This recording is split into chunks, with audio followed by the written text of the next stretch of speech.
Hi and welcome back to Mark Deeks Music. In this week's video, I'm going to start showing you some basic notation so you can start your beginner piano legend skills branching out from just this to what's going to be on a page when you see written music as well. Don't forget to give the page a like or a subscribe depending on whether you're watching on Facebook or YouTube. And if you want a free beginner lesson sent to your inbox right now, check out that address, markdeeksmusic.com/beginner, and I'll send it straight to you.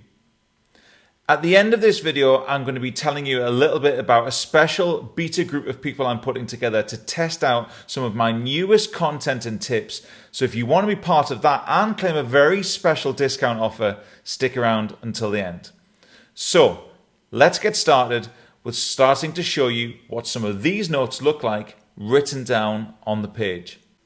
So hopefully, if all my newfangled technology is working, you should be able to see on the screen two lines of notes written with what we call the treble clef. That's this symbol here at the left-hand side.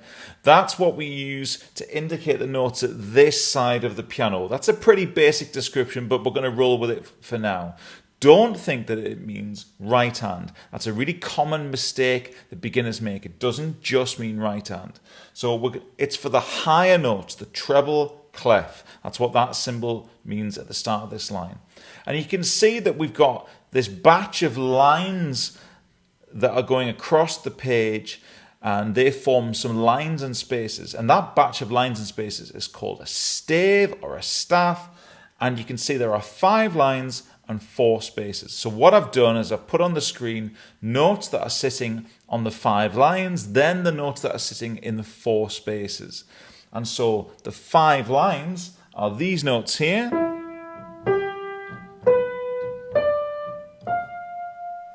And the 4 spaces, if you're looking at the white notes in between, so if those were the, it's not going to sound all that great, but if those were the 5 lines on the stave, you can see how I've got 4 white notes in between. That's these ones. And they're the ones that are on the second line, the spaces. So then we wonder about what they're called. Well, we use the musical alphabet, as I call it, from letters A through to G, and then the alphabet cycles round again. So the 5 lines are these ones. That's an E, a G, a B, a D, and an F. And on the page, so I'll point to it at the same time. This is an E, a G, a B, a D, and an F. And most people, when they're learning what note is what on the stave, they come up with some kind of daft sentence that the letters E, G, B, D, and F can stand for. When I was a kid, that was every good boy deserves football or food, depending on which you prefer. But every good boy deserves football or food was what a lot of people use for the 5 lines. If you use a different one, comment below and let me know what it is. I know there are a lot out there. Some of them are to do with elephants and fire engines and stuff. Whatever you prefer. Every good boy deserves football does me quite nicely. Then these ones underneath here, these are the 4 spaces. So testing your alphabet, that's an F, an A, because we don't have an H. Once we get to G, we start again. A C, and an E. F-A-C-E, which spells face, and that's usually the most common way for people to remember which note is which. F-A-C-E, face. Okay, so E, G, B, D, F, they're the 5 lines. Every good boy deserves football. And F-A-C-E spells face. That's the 4 spaces on the treble clef. Now then, if I show you what this line of notes looks like, you might notice that I've got some of the same notes that I had before, but I've also come a little bit lower than the stave here. Can you see these 2 notes here? They come underneath the stave. And the first thing to learn about what happens when notes start going off the stave, because obviously if I only use the notes on the stave, I've got quite a narrow range. So if I come off the stave, the pattern just continues. Line space, line space, line space, whenever I need it. And if I have a little extra line, That's called a ledger line.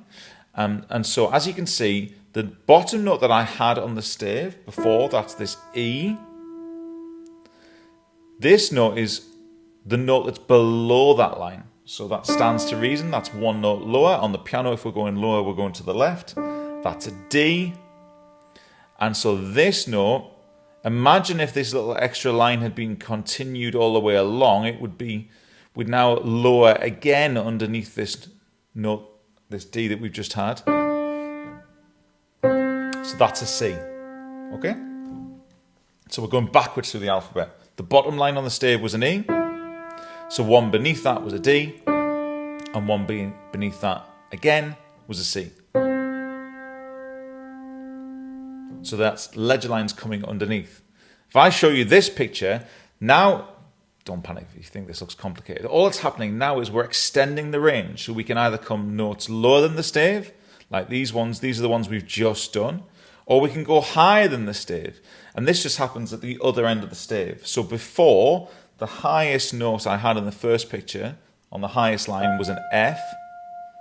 And so one higher than that, you can see this note is now in a space above that line. That's a G. And so one note higher again. That's an A, because remember after G we go back to A. So on the first ledger line above the stave, on the treble clef, we've got an A again. And now you can see we can go above or below more than one ledger line. So we just keep going. So the note above that first ledger line is a B. And the note on the second ledger line is a C again. So the pattern is just continuing. Line, space, line, space, line, space. A through to G. When you get to G, you start again. And that's what happens all the way through written music. So I take you back down to what we had before. This was the lowest note we had before, this C. Otherwise known as middle C. That should be the C closest to the middle of your piano or keyboard. So this was the C that was on the first ledger line. So one note below that first ledger line is a B. And then we get down to the second ledger line is an A. And it can keep going. You see 3, 4, 5 ledger lines sometimes. There are ways that you can simplify it if you start to need more than that. But for now, that's great. Get us up to 2 ledger lines above and 2 ledger lines below. And we get this range. We've got from this C to a D, an E, an F, a G, an A, a B, to the next C, to a D, to an E, to an F, to a G, to an A, to a B, and to another C. So we've gone from this C, past this C, up to this C. And that's what we call a 2-octave range. We've gone through the loop of the notes twice. So these 2 Cs would be said to be 2 octaves apart. Now don't worry if I've flown through that at quite a quick speed. You can rewind, pause, watch it again. Let me know below which bits you found easy and which bits you started to find it a bit tricky. But the basic concepts to get your head around in this week's video is this. The stave is made up of 5 lines and 4 spaces.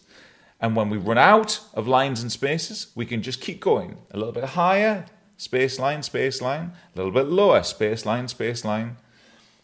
And the pattern of letters is from A through to G, and when we get past, we just keep going, either getting higher or lower. That's enough basic concepts for now. See if you can start practicing recognizing some notes. I've got a video elsewhere on this playlist which talks about finding middle C as a quick win. That's always a good note for piano players to find. So use that as a good reference point and then start to branch out a little bit higher and lower from that, getting used to recognizing them not just on the piano, but also on the page as well. And you can do it. That's a great starting point to start reading music and then being able to apply that on the piano. And that's how you're going to become a piano legend. Now, I said at the beginning of the video that I'm putting together a very special group of people in a beta group to test out my new course with my new tips and new content starting very soon. That course, when it goes live in public in January, is going to be £79. But right now I'm offering a very few places, and it's down to a handful, of £29 spaces. Now, what do you get for £29? You get this. You get 7 masterclasses with me in an exclusive Facebook group where I show you all my best beginner tips to get you up and running to start becoming a beginner piano legend. As well as those 7 masterclasses, there'll be question and answer sessions after each session so you can make sure that you're getting exactly what you want. And I get to make sure that the content that I'm putting out is exactly what beginner piano players need. As well as that, there'll be a resource pack where I give you loads of documents and reference documents and tips and guides that you're going to be able to use again and again and again, even when the course is over, including some chord sequences that you're going to be able to use to play hundreds of songs. I'm going to give you notation on how to play 3 of the greatest piano riffs of all time. And for those 7 weeks, you're going to have direct access to me in my exclusive Facebook group. And when the course goes live in January, those people aren't going to have that same level of direct access to me. So 7 masterclasses, question and answer sessions, direct access to me, and a resource pack just for £29, but only if you answer in the next week.